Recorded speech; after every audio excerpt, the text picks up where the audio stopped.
What's going on, everyone? I'm Phil. This is Tyler. This is another 5Tool Productions video podcast. And in this edition, we are talking about gear, kind of all things gear as it relates to video. And I think there's a couple of different components to this. You know, and a lot of different ways we can take this conversation. Yeah, definitely. And I think a lot of times for us, obviously, seeing that this is what we do all the time, we think of it in terms of really large scale, lighting equipment and giant tripods and the difference between different types of tripods. And for the average person, I think it starts at a different place than that. Well, again, I always go back to start with your end user with everything. You know, what are they going to notice? Are they going to realize that it was shot with a $5,000 tripod versus a tripod that you bought just at Target? Maybe, maybe not. They might know because of how smooth it looks. But you can also get away with not having to use that as well. And I think we can kind of look at it from a few different ways of, are we talking about a company that's doing this themselves, not trying to break the bank? Are we talking about a production company that's doing large scale things? Are we talking about, a one-man band that's going out and trying to be very strategic with what they're buying, with what their shoots are? But again, I think it all goes back to who is the audience and what's the type of content that you're creating for that audience, right? It is, yeah. And I like, to the point about who's doing it, I like to come at this from the standpoint of thinking about like a medium-sized company with, a department that's dedicated to creating content and getting stuff out that kind of applies to everybody. And you know that video is important. Maybe you've done a little bit with outside companies and you want to do some yourself. You know you're still going to outsource some of the bigger projects. Yep. But you want to do some yourself to kind of supplement and keep things going all the time. And for me, the interesting thing about that is there's so many different levels, and it can really just be what's your budget. If your budget's $100, right, and that's literally all you have for gear, it's not a non-starter. That doesn't mean that you can't shoot video. Then you start with, an iPhone, right? And you worry about some of the essential things. And we've actually you wrote a blog post about this. We didn't do it. I shouldn't take credit. The most important part of the video is often audio. So in terms of gear, I think that's usually the place that I start, and I recommend that most people start. So what would you recommend to somebody who wants to shoot on an iPhone and start with gear? If you're starting on an iPhone and wants to start with gear, again, I go back to what are you doing? I know a good friend of mine owns a company, a gym, actually, a small gym up in Nashua, New Hampshire. Yep. And that gym, he does a lot of great video that he shoots on just an iPhone.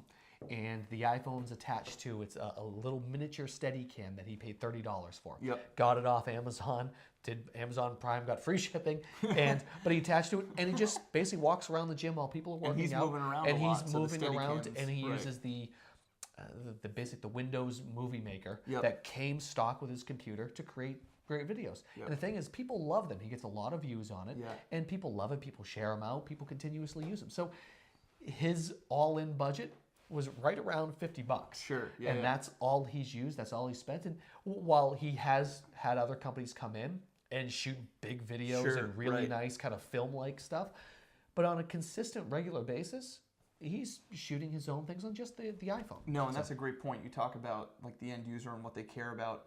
I mean, you're not going to necessarily, if you're in a gym, you're not necessarily going to be creating a lot of your own content that's depend on interviews and things like that. Exactly. It's more showing the gym, showing maybe your coach is working. You want to hear what's going on, but you don't necessarily need to hear it in great detail. And usually, more often than not, it's going to be some sort of montage, right? Those are what a lot of people like for those types of places. A montage of, let's find a song that people really like, let's put this underneath, and let's have just quick cuts and edits in between. So it's more about the editing afterwards, because you're really only using 3 seconds a clip. Whereas an interview, more often than not, you're using the entire interview. You might be editing out some of the questions or some of the responses, but you're using a big bulk of the interview itself. So you're talking 40-second sound bites as opposed to 2 seconds, 1 second, 3 seconds. And I think that also, you talk about what you're actually going to be doing and who it's for. And I think that also kind of determines, your budget is obviously the first step. If you have $100, you have $100. If you have $2,000, you have $2. If you have $5, you have $5. That's kind of, you can't change it. But thinking about what kind of content you're going to do in-house versus what you're going to hire people for, I think that if it's heavy on the interview side of things, that also does kind of make you say, I'm going to take the next step from a smartphone and think about going up to the next level and maybe getting a camera. And then what kind of camera do I get? And is it a DSLR or is it something different? Am I going to be getting lenses? Am I going to be doing conferences? What am I going to be doing? But I go back to, thinking about your audience. the most important part of your gear is the story, right? So having that mindset. I mean, if you can have one of the most expensive cameras out there, a Red Epic Dragon. I mean, first of all, you might not know how to use it. But. Yeah, you might not know how to use that, but exactly, it's going to come out like crap because you have no idea how to use it. Video but then you go out and you buy lenses for that, and before you know it, you've spent $50,000 to $100,000 on just a camera itself. Right. So you've got this great camera, but if the story stinks, right, the footage, no matter how good it is, it doesn't matter. Whereas on the other side of things, if the story is really good, if your footage is mediocre and pretty good and okay, it doesn't matter if it was shot on a DSLR that cost $600 and a lens for another $50. So you can do really good work for under $1,000. You don't necessarily have to go out and buy the latest and greatest equipment out there, and it's easy. I know I fall into the trap all the time. Yeah. You just go on Instagram and you search, video production porn, right? And all that is gear. It's a hashtag. It's a gear. It's hysterical because you actually look at it and it's gear. It's the latest and greatest drone that's out there. I mean, I laugh. We have drone for the different shots that we'll sometimes get when it comes to up above, if we want different angles, a lot of real estate types things, and if we're looking for areas and kind of landscape shots. Right. So that's what we have the drone for. It shoots in 4K. It's not the highest level. It doesn't need to go 3 miles away. It's technically illegal for you to be doing that anyways.